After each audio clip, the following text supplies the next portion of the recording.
Salut, je m'appelle Maud Ravenel et vous écoutez Pamplemousse sucré, le balado qui vous transporte dans l'univers créatif des artistes.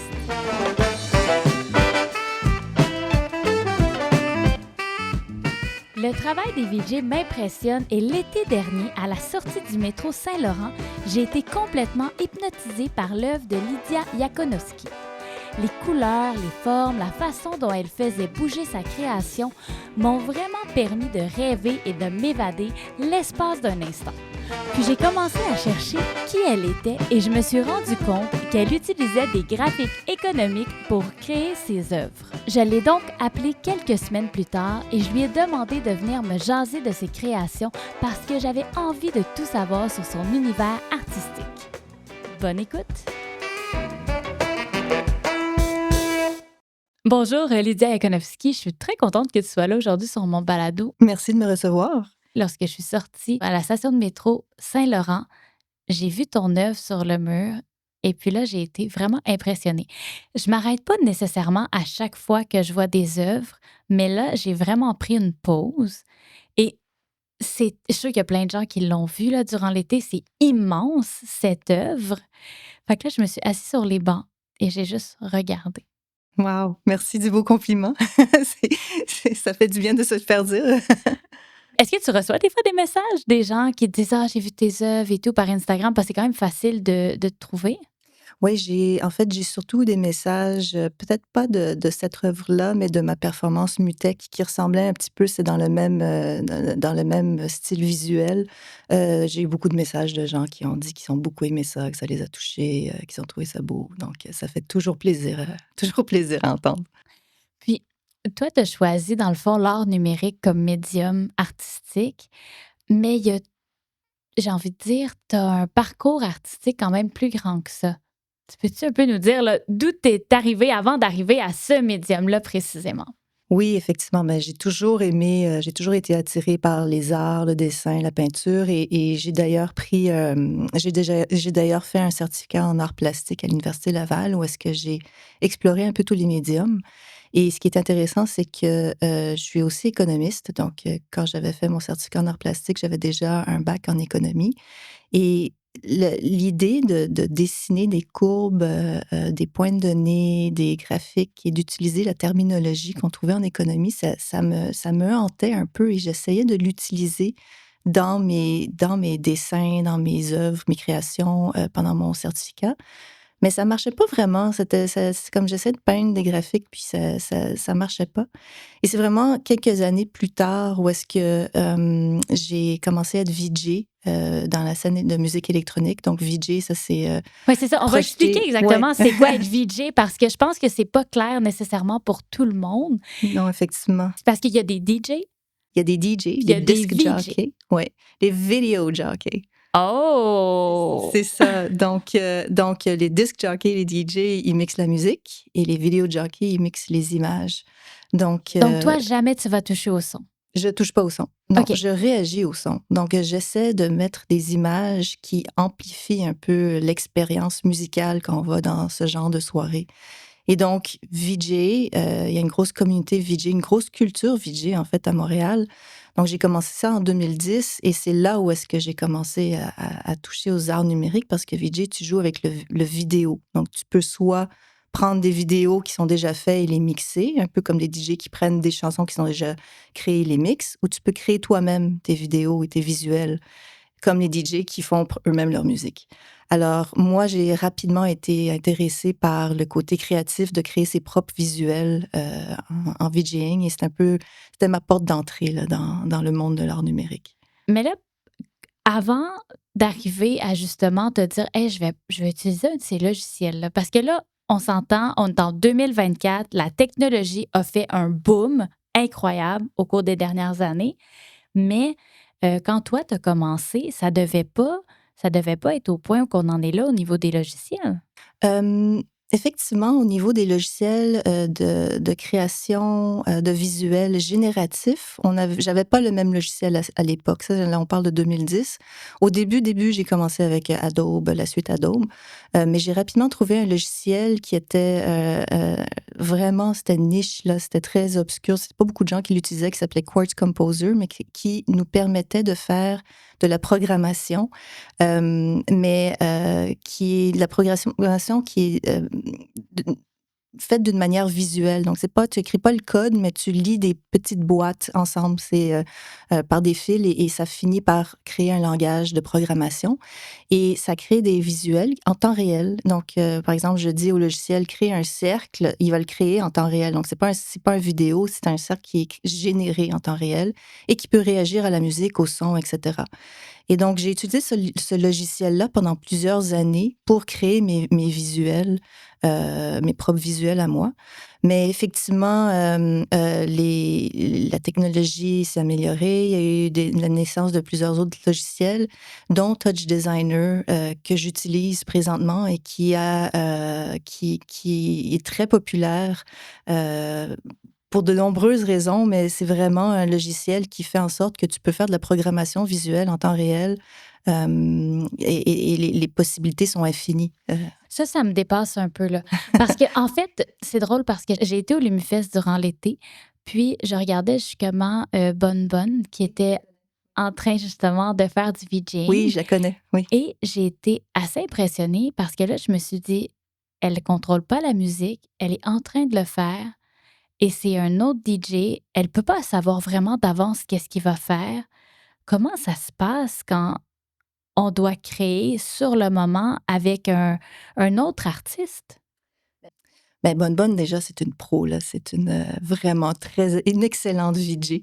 En fait, ça vient avec la pratique, de l'observation, le sens du rythme. Je pense qu'il faut aimer aussi la musique pour laquelle on fait nos visuels. C'est quand même la scène de musique électronique. On est dedans, on a écouté ça, on a dansé sur ce genre de musique. Et donc, je pense que avec ça vient une certaine intuition de savoir qu'est-ce qui fit avec ce genre de musique. Je pense que c'est vraiment à la longue, suite à une exposition prolongée, de savoir intuitivement quoi mettre avec la musique. Mais c'est certain que, étant donné que c'est rythmé, nous, on a des logiciels en tant que VJ qui sont des logiciels qui mixent justement les images.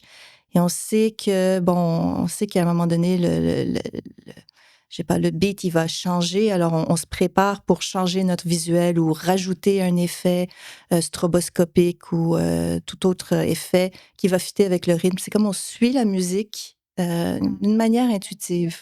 Mais en même temps, vous la planifiez un peu d'avance.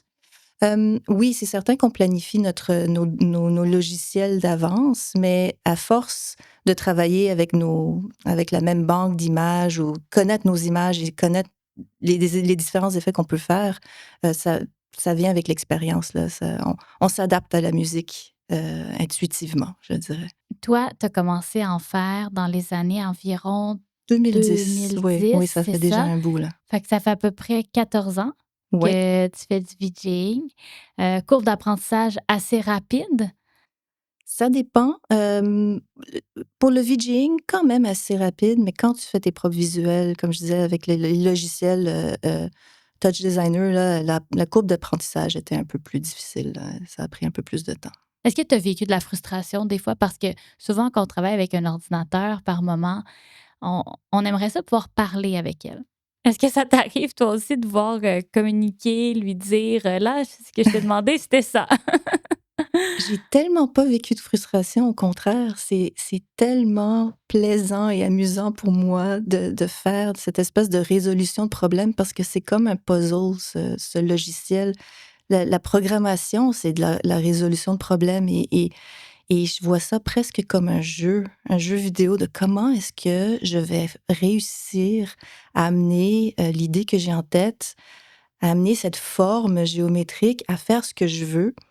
Et donc, je fais des tests, j'essaie de par manière logique, je regarde des tutoriels et des fois, ça marche pas, mais ça donne un autre résultat et qui est vraiment intéressant aussi. Donc non, il y a pas de frustration, c'est vraiment, c'est plaisant à faire, c'est amusant, c'est comme un jeu, c'est vraiment comme un jeu. Fait que là, c'est vraiment comme un jeu vidéo, Ouais, presque. tu as un grand plaisir à le faire. J'imagine que ça l'aide grandement parce que lorsqu'on doit vivre beaucoup de frustration, ça doit pas nécessairement donner envie de continuer. C'est clair que si ça me frustrait, je le ferais pas.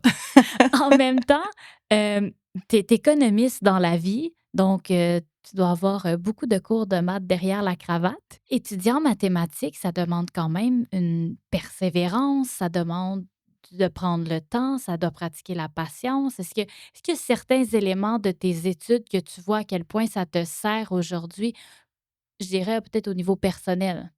Je pense que définitivement, oui, effectivement, c'était pas facile, une maîtrise en économie. Je veux dire, il y a des gens, c'est facile, mais moi, j'ai dû beaucoup travailler, beaucoup étudier pour arriver à faire ma maîtrise. Mais c'est certain que ça donne, ça aide à construire un esprit, des pratiques de pensée logique et rationnelle et de résolution de problèmes qui sont utiles, oui, dans la vraie vie, mais aussi qui sont très utiles pour ce genre de logiciel que j'utilise pour faire les visuels. Donc, c'est vraiment transformer la logique en quelque chose d'artistique et de complètement pas mathématique, je dirais même. Quand tu décides là que là, tu te dis: «OK, je crée, j'ai envie de créer», est-ce qu'il y a des moments précis qui te donnent envie de créer? Est-ce que c'est quand tu vois certaines choses? Qu'est-ce qui t'amène là à avoir de l'inspiration? Définitivement, quand je vais voir, l'inspiration peut être partout. Mettons que je vais marcher dans la rue, je vais marcher devant une galerie et là, il y a On parle d'une galerie d'art ou une d'une galerie galerie comme d'art. un balcon? Non, non, OK. oui, une galerie d'art, pardon. Mais un balcon pourrait être très inspirant. Les formes les formes des balcons des années 50 là, avec les morceaux, les fers forgés là, des courbes. Ça aussi, c'est très inspirant. Donc oui, les galeries balcons peuvent être inspirantes, mais les Mais c'était pas galeries de celle-ci d'art qu'on aussi, parlait. ouais, les galeries d'art aussi. Si je marche devant une œuvre qui m'inspire, là, je vais avoir une rage d'avoir envie de créer quelque chose.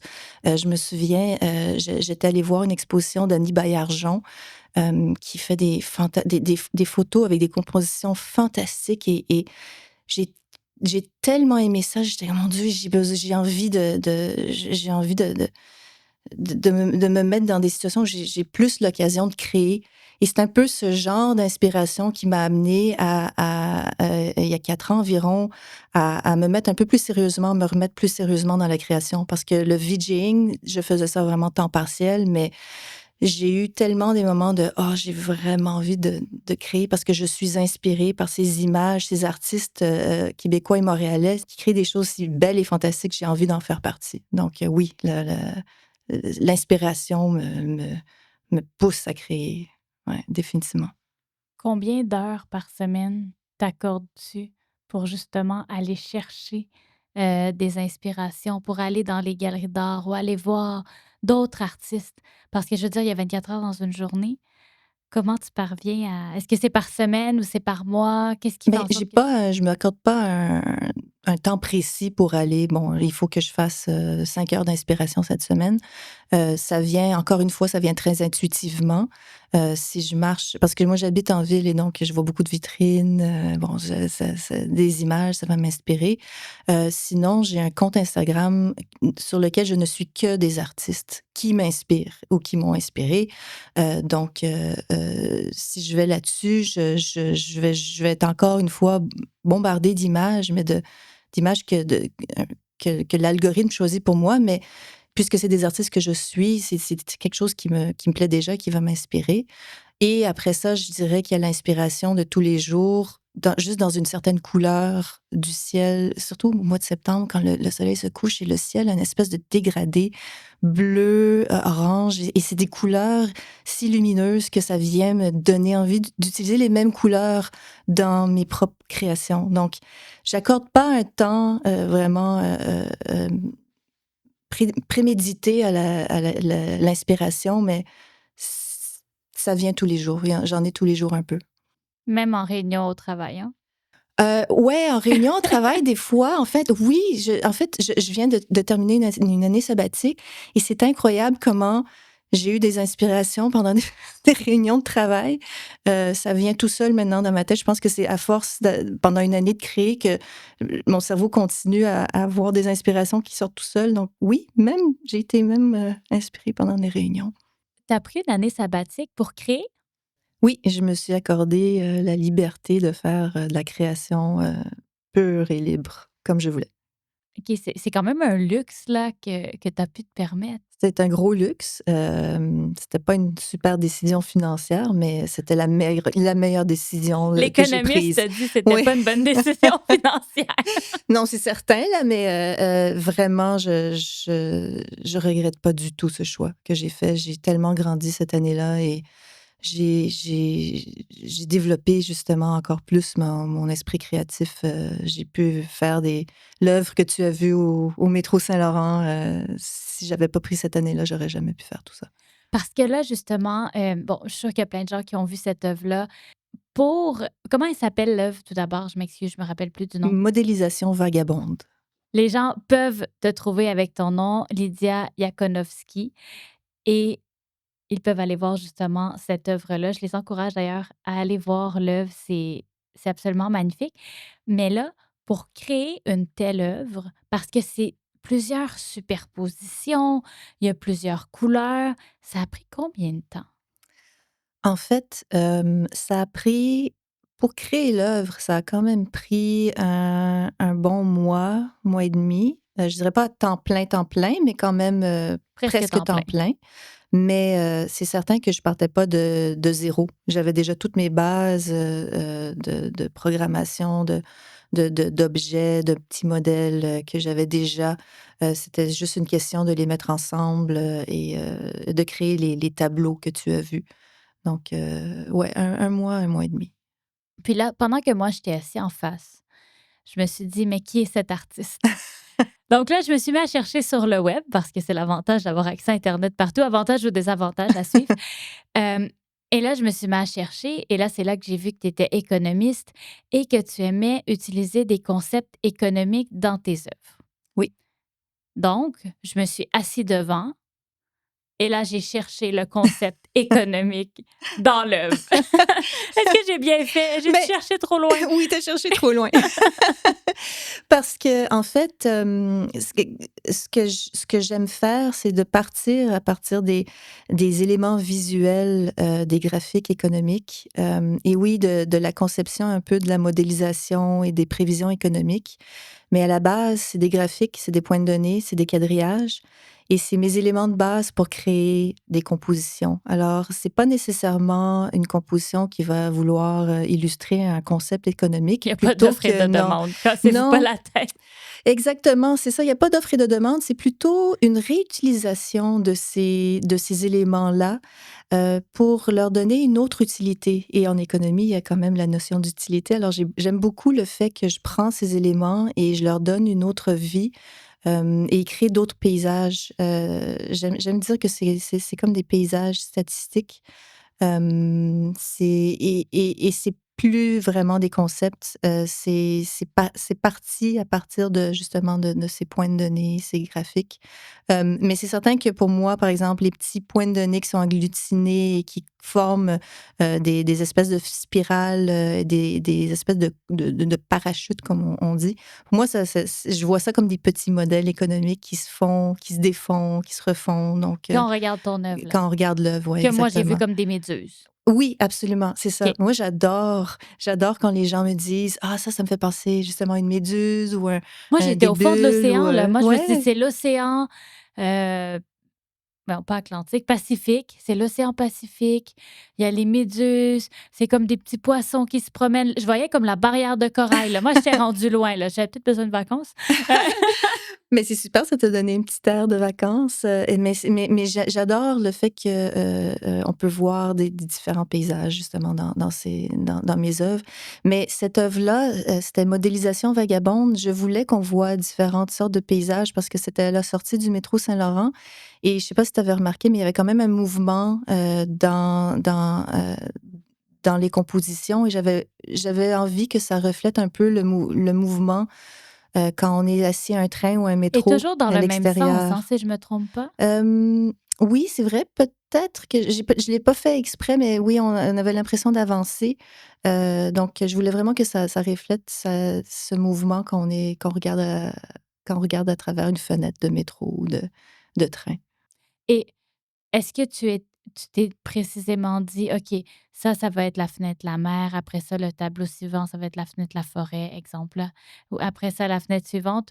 Est-ce que tu y as été comme ça? Parce que je veux dire, moi, j'ai vu des choses que, tu sais, je n'avais aucune idée. Puis dans le fond, toi, en tant qu'artiste, c'est pas grave pour toi ce que nous, on s'imagine. Tu es pas dans la dénonciation ou dans la tentative de vraiment nous montrer un concept précis. Mais je me dis, toi, quand tu l'as créé, est-ce que tu fais juste amalgamer des couleurs et des formes et tu te dis: «Ah, c'est beau». Donc j'y vais comme ça ou il y a plus là? Non, je voulais pas faire des scènes, OK, ça c'est la mer, ça c'était pas comme ça que je voyais l'utilisation des couleurs. Les couleurs, elles me viennent, comme je disais plus tôt, d'inspiration, ponctuelle. Par exemple, comme je disais, les espèces de couleurs du ciel quand il se couche. Hem, Quand je me promène, au parc Frédéric-Bach, il y a certaines des coloris qui viennent vraiment m'inspirer et je pense que toutes ces inspirations-là restent en moi et elles ressortent d'une manière, hem, qui n'est pas, qui est plus intuitive et donc je me laisse aller pour le choix des couleurs et ça donne ce que tu as vu, mais c'était pas quelque chose qui était vraiment volontaire. Je veux que ça ait de l'air d'être en dessous de la mer. Non, je pense que c'est vraiment un amalgame de toutes mes inspirations qui ressort quand je fais ce genre de création. Être VJ, c'est souvent le soir, la nuit, hem, la fin de semaine, j'imagine davantage plutôt que la semaine. Mais comment tu balances ça avec ton emploi de 9 à 5? Ouais, je suis VJ à temps très partiel, donc je vais choisir mes événements et donc ça arrive bon là, au mois de septembre, exceptionnellement, j'ai eu quand même plusieurs, soirées de VJing, mais je dirais que je VJ peut-être une fois tous les 2, 3, 4 mois parfois, donc déjà là, c'est pas si pire, côté sommeil, et mettons que ça arrive une fois que je finis un peu plus tard, mais c'est ça, généralement, c'est la fin de semaine, donc c'est pas si grave et quand la musique est bonne et j'ai du plaisir à faire les visuels, ça me garde réveillée, donc c'est pas il y a pas un problème de ce côté-là. Est-ce que tu préfères faire du VJing live ou plutôt y aller avec des œuvres que tu crées chez toi, puis ensuite qu'elles sont projetées? En VJing ou en art multimédia en général? C'est vrai, 2 choses Ouais, différentes, hein? ouais, parce que Mais est-ce que tu ouais. préfères le VJing ou l'art visuel alors? Mais je dirais que le VJing, ça a été ma porte d'entrée là, pour de l'art multimédia et j'aime encore faire beaucoup de VJing, mais j'ai vraiment envie de me diriger plus vers l'art multimédia, vers des films, expérimentaux full dome, vers ce que tu as vu, au métro Saint-Laurent, du mapping, peut-être éventuellement aussi des installations. Donc j'ai beaucoup de projets futurs qui s'éloignent du VJing. Ouais, définitivement, mais on va toujours voir, je pense, l'influence du VJing dans mes œuvres. Là, je pense que c'est imprégné, les couleurs, le sens du rythme, je pense que ça va toujours transparaître, ce passé de VJing. Mais oui, effectivement, je veux me diriger plus vers l'art multimédia. Ça est-ce que ça permet justement que ce soit plus travaillé, plus peaufiné? Oui, définitivement, si c'est une œuvre, comme par exemple celle, comme Modélisation vagabonde, c'est plus travaillé que si je fais des clips, pour le VJing. Mais c'est intéressant parce que le VJing, j'estime que c'est quand même, intéressant comme formule. C'est comme une performance artistique en temps réel aussi, mais à laquelle on s'adapte, avec la musique.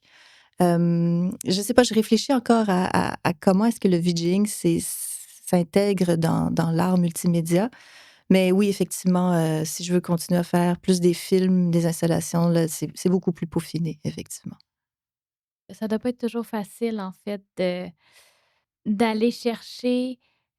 Moi, c'est dans le VJing, c'est vraiment l'instant présent. Faut vraiment être dedans, complètement être là. Il y a pas une seconde d'inattention, j'ai l'impression, qui est permis. Ça a Ah l'air oui, très, oui, très... oui. Ah Ah oui? oui, oui, oui. Parce que c'est répétitif et on peut pas être tout le temps en train de de penser à quel clip on va mettre après. Tu sais, des fois, on VJ pendant 3, 4, 5 heures de suite. Donc, c'est certain qu'à un moment donné, on va mettre un clip, on va prendre une petite pause, on revient. C'est pas la fin du monde. Donc, c'est pas, ça peut être relax quand même, là. On n'est pas obligé d'être concentré pendant 5 heures de suite non plus.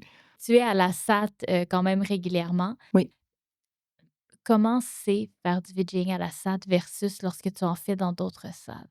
Ah, c'est extraordinaire. Ce qui est extraordinaire avec la satosphère, c'est que ça permet, de un, de mettre vraiment l'emphase sur le visuel, alors que normalement, quand on va dans un spectacle, l'emphase est vraiment plus sur la musique. Mais là, on est entouré du visuel. Alors, de un, on voit les gens réagir de manière très intense, très expressive au visuel qu'on met. Donc, déjà là, c'est très gratifiant. Et c'est un terrain de jeu fantastique parce que il y a l'élément tridimensionnel dans la satosphère qu'on n'a pas avec les autres écrans. Par exemple, on peut faire beaucoup d'illusions d'optique. On peut avoir l'impression d'être dans un cube alors qu'on est dans un cercle. Donc, on peut faire toutes sortes d'environnements immersifs qui ne sont pas possibles avec d'autres types d'installations. Donc, la satosphère, c'est vraiment pour les VJ, c'est extraordinaire. Mais c'est énormément de pouvoir sur l'illusion d'optique et sur les sensations que vivent les gens. Oui, et il faut faire attention justement de ne pas leur donner la nausée. Parce que, parce que c'est possible de faire des films qui tournent trop, là, puis ça devient désagréable, là. Surtout que les gens ont bu souvent, il y en a qui ont consommé autre chose. J'imagine que c'est vrai que ça doit, Mais même à jeun, si on le fait tourner trop, là, c'est pas agréable, là. Même à jeun, tu peux donner la nausée aux gens, ben, définitivement. moi, j'avoue que la dernière fois, quand j'y suis allée, à un moment donné, je me suis dit: «Wow, ça tourne un peu» et là, je m'étais dit: «Ah, c'est peut-être moi qui est fatiguée», tu sais, que je trouve que ça tourne ou que je me sentais un peu dans un bateau à un certain point. Ouais, Puis pas pendant un long moment, fait que c'est après que je me suis dit: «OK, ben clairement, c'est la projection». Fait que là, je me suis dit: «Les projections ont ce pouvoir-là sur nous». absolument, C'est ce ouais. qu'on est habitué d'avoir quand on va voir un film en 3D, Mmh. mais là, le fait d'être entouré par ces dessins, ces symboles qui bougent, on se retrouve un peu exactement dans le même phénomène. Exactement. C'est de l'immersion totale. C'est comme, avoir un casque de réalité virtuelle, mais c'est communautaire parce qu'on est tous ensemble dans le même espace immersif, heu, qui, on l'espère, ne bouge pas trop non plus. Parce qu'il faut faire attention quand on crée nos visuels, sur l'écran, si notre vidéo, il tourne mettons, de quelques millimètres, ça a l'air pas si intense que ça, mais quand c'est projeté dans la SAT, c'est plusieurs dizaines de mètres. Alors, ce qui tournait à 2 millimètres, ça tourne de plusieurs mètres. Donc, il faut tenir compte de ça quand on crée nos visuels pour la Et de satosphère. là les matins. Bah oui, oui, on peut dire ça. Quand même, parce que je me dis, faut toujours être en train de faire des échelles, faut... Ben, faut être conscient de ça. Faut être conscient, faut avoir des outils aussi pour tester ses visuels, pour voir, de quoi ça a l'air dans un dôme. Parce que quand on le crée, c'est en 2 dimensions, mais quand c'est projeté, comme je disais, on a vraiment une impression de trois dimensions dans un espace tridimensionnel. On a parlé de la musique. La musique, c'est important. Lorsqu'on est VJ, il faut avoir le sens du rythme. Quel type de musique tu écoutes? C'est quoi ton style favori? Oh mon Dieu, mais moi je pense que je suis une bébite un peu, spéciale parce que, j'aime vraiment énormément beaucoup de différents styles de musique. J'aime la musique, point, la bonne musique. Donc C'est quoi la bonne musique pour toi? et de la bonne musique et je peux pas le décrire, on le sait quand on écoute de la bonne musique, ça vient ça j'imagine ça vient des préférences profondes mais j'aime la musique, classique, j'aime la musique électronique, et dans la musique électronique, il y a beaucoup de différents styles que j'aime, le prog house, le minimal. Ça fait, c'est ça, ça fait presque 20 ans que j'écoute la musique électronique dans des événements, donc j'aime beaucoup différents styles, mais j'aime aussi la musique classique française, mon Dieu, j'aime le jazz, Puis, c'est une grande mettons, les question, là. artistes que je comprends que ma question, elle est large parce que tu aimes beaucoup de styles de musique, mais si tu devais, me nommer 3 artistes que tu dis: «Ces artistes-là, je me tanne jamais, je pourrais mettre ça sur repeat». Ben, le premier c'est Leonard Cohen, définitivement. Mais tu vois, c'est la musique, mais c'est aussi les textes. Donc, mais lui, définitivement, sur repeat. Après ça, ça se corse. Je peux pas. Je, je peux pas. C'est Leonard Cohen et les autres. Et les autres? Puis qu'est-ce que tu as écouté, mettons, en venant en autobus? Euh, mes écouteurs avaient plus de batterie.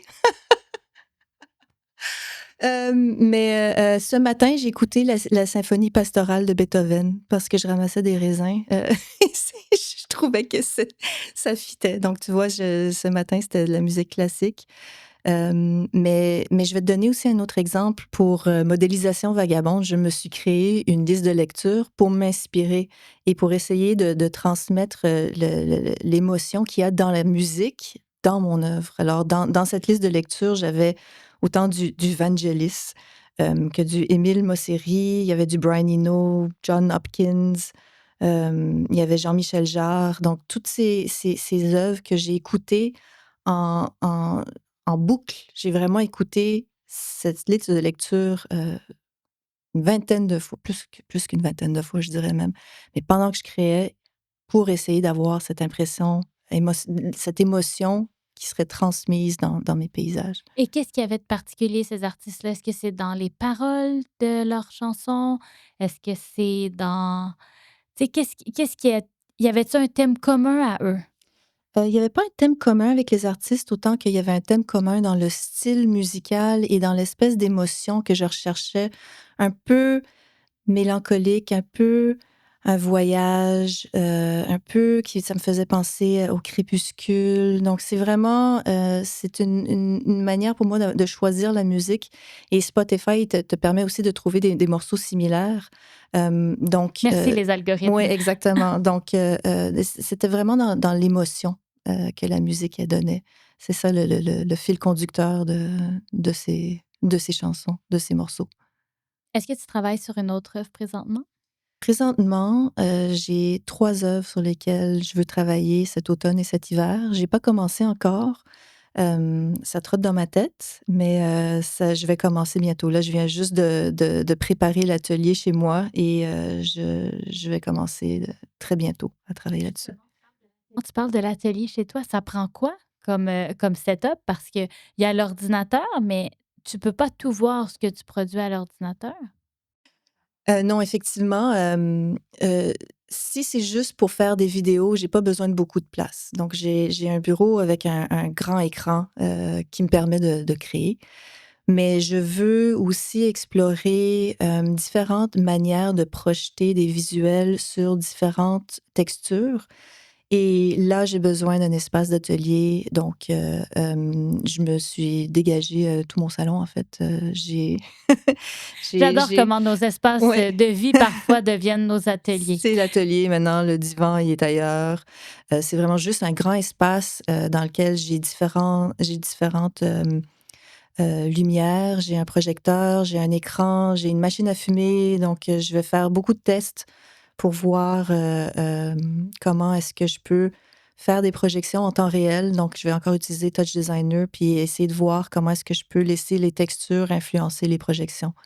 Donc ça va être des tests amusants à faire. Ça t'est venu où l'idée d'ajouter de la texture à tes œuvres? Ben, ça vient du fait que, je fais comme je suis VJ, là, je travaille beaucoup avec des projecteurs, et donc là, je voulais juste explorer justement, différentes textures de projection.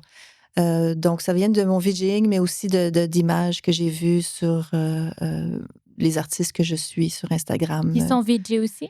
Non, qui sont artistes plutôt multimédia. Donc il y a des artistes qui prennent des projecteurs et ils projettent des, des images géométriques sur des roches, sur des feuilles d'arbres et ça donne des images complètement différentes. Mhm. L'objet devient autre chose dans son environnement et je trouve ça très intéressant. Donc, j'ai envie de faire des tests. Donc, c'est plus recherche et création de ce côté-là. Parce que sinon, j'ai envie de travailler sur mon troisième film Full Dome cet hiver aussi. Et donc, ça, c'est un peu plus traditionnel. Donc, ça, j'ai pas besoin de mon atelier là-dessus. Qu'est-ce que tu veux dire par un film? Donc, je fais aussi des films expérimentaux Full Dome. Donc, j'utilise Touch Designer pour créer des films très courts de 5 minutes. Et d'ailleurs, la SAT, elle fait à chaque année, mais là, je pense que ça va être tous les 2 ans, elle fait un festival de films Full Dome qui s'appelle le SAT Fest.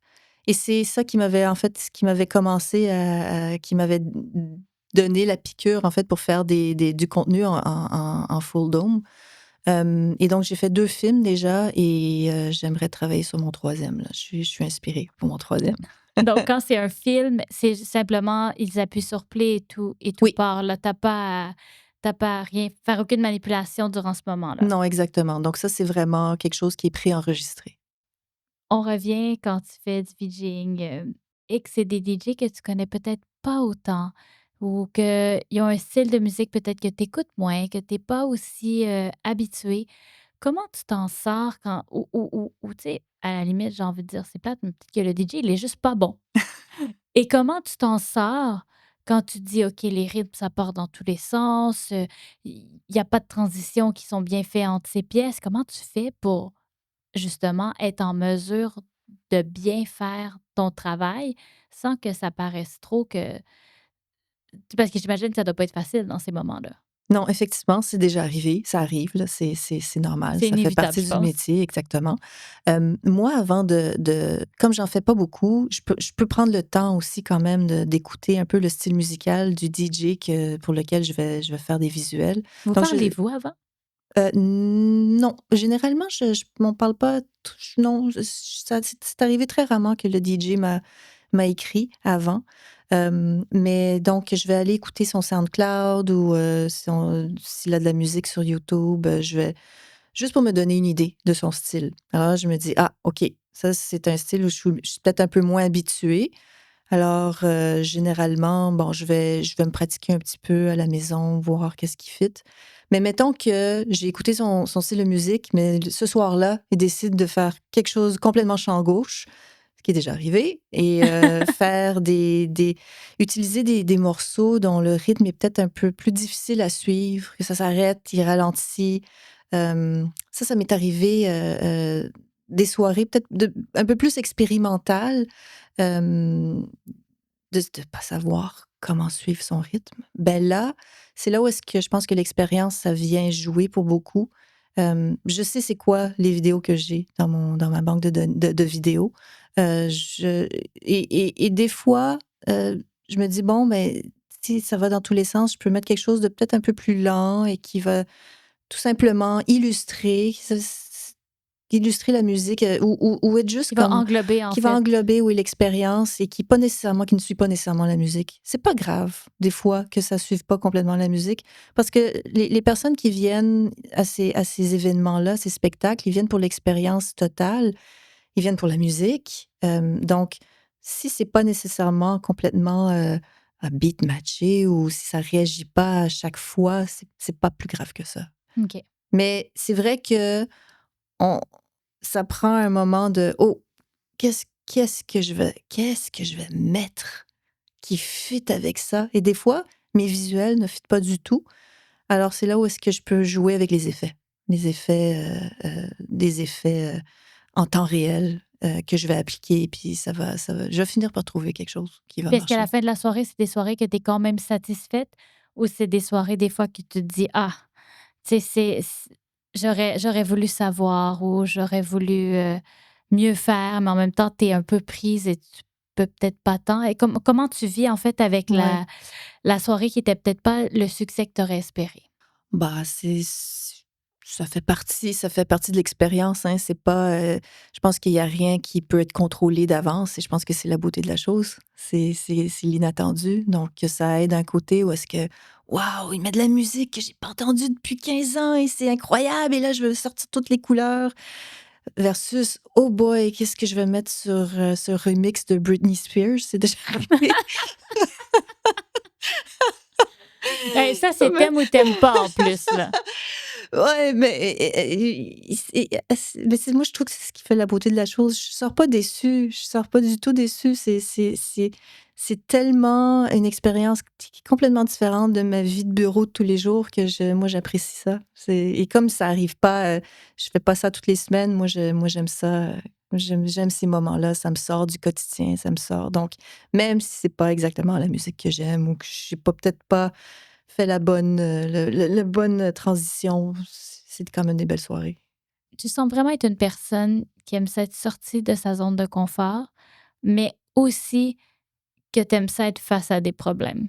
Moi, je pense que les maths, là, tu avais vraiment bien choisi. Ouais, hein, c'est vrai. Ça fait vraiment, tu sais, parce que tu sais, on dirait que c'est jamais un vrai problème. Mais c'est bien de sortir de sa zone de confort. Je pense que c'est facile d'être confortable et c'est bien d'être confortable. Je veux dire, on tend tous à un certain confort, mais ça peut devenir un piège. Ça peut, ça peut nous engluer, ça peut nous rendre tellement confortables qu'on n'a pas envie d'essayer d'autres choses ou qu'on a juste envie de rentrer chez nous après le travail, de regarder la télé parce qu'on est fatigué. Et puis des fois, de juste se forcer à faire autre chose, ça prend de l'énergie. Mais ça peut être un piège. Et des fois, la vie te force elle-même par certains événements de sortir de ce confort que tu avais depuis des années. Et c'est pas le fun au début, mais c'est ces moments-là, je pense, qui sont les plus créatifs et qui te font le plus avancer. Alors oui, j'apprécie jusqu'à un certain point l'inconfort. C'est très important pour la création, je pense. Puis est-ce que tu en as eu un moment d'inconfort qui a fait en sorte que tu as dû sortir de ta zone? Ben oui, on en a tous eu dans notre vie. Oui, j'en ai eu un récemment, où est-ce que j'ai dû déménager, j'ai dû changer de vie et donc ça a été très confrontant. J'étais pas bien, mais en même temps, c'est drôle parce qu'à ce moment-là, c'est là où est-ce que je sortais un peu plus voir des documentaires ou c'est là où est-ce que ça m'a donné envie de peut-être de voir des choses des galeries ou des expositions que j'y allais plus. Et je me souviens, je suis allée voir le documentaire sur David Bowie, Moon Age Daydream. Je sais pas si tu l'as vu. Non, je ne l'ai pas vu encore. Ben, il est très bien, je te le conseille, mais là, tu vois comment David Bowie, dès il était confortable, il se forçait à changer sa vie complètement. Et moi, j'ai vu ça à un moment clé où est-ce que justement ma vie avait complètement changé. Et ça m'a fait du bien, ça m'a réconforté avec l'inconfort total que je vivais à ce moment-là. Donc, je pense que ouais, l'inconfort, c'est bien. Il faut se pousser des fois. Faut se forcer au lieu de se dire ah, je suis fatiguée, je vais m'asseoir sur le divan, je vais regarder la télé. Faut peut-être se dire ah, je vais prendre juste un petit effort et on sort et on a de la chance à Montréal. Il y a tellement de choses, il y a tellement de culture, il y a tellement de création, il y a tellement de talent.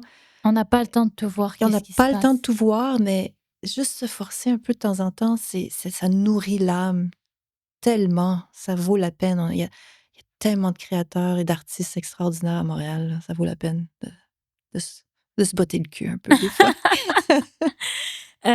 Dans tes nouvelles œuvres que tu prépares, est-ce que ce sera des œuvres où que tu vas vouloir passer un message ou ce sera toujours quelque chose qui s'est passé, j'ai envie de dire, dans ton salon, maintenant qu'on sait que ton salon est ton atelier, dans ton salon que tu auras créé, mais qui reste un peu, comme j'ai envie de dire, un peu ton côté intime, ta petite connaissance à toi de pourquoi tu as créé ça, puis qu'après tu laisses les gens. Parce que j'ai l'impression que tu es réservé, que tu quand même. Tu partageras peut-être pas pourquoi tu as créé cette œuvre-là.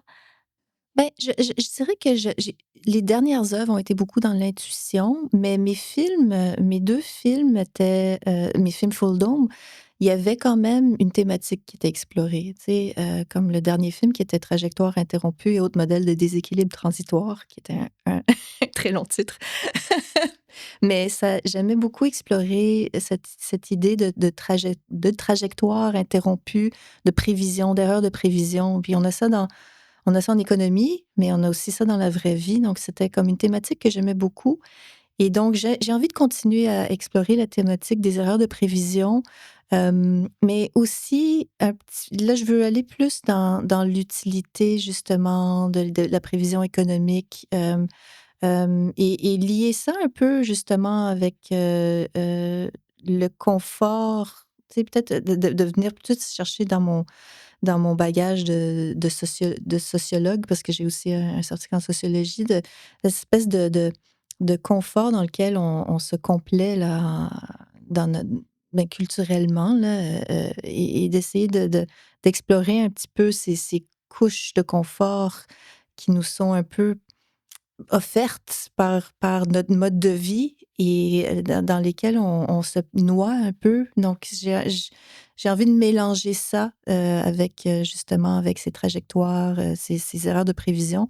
Et j'ai aussi envie À d'utiliser... la fois, les erreurs de prévision, c'est un peu nos erreurs de prévision personnelles dans notre vie aussi, là. Absolument, oui, exactement. On pense qu'on va dans une trajectoire et la vie fait que on n'a pas fait de la bonne prévision. Ça bifurque. Exactement. Et j'ai envie aussi de jouer un peu avec l'utilité de mon bagage et de mes connaissances économiques et de mes connaissances pour faire des prévisions et de questionner un peu cette utilité-là. Donc là, j'ai un projet, je vais pas trop donner de détails, mais ça, c'est plus un projet d'installation que j'ai très hâte de faire et je pense que ça va finir par être une espèce d'installation autoportrait.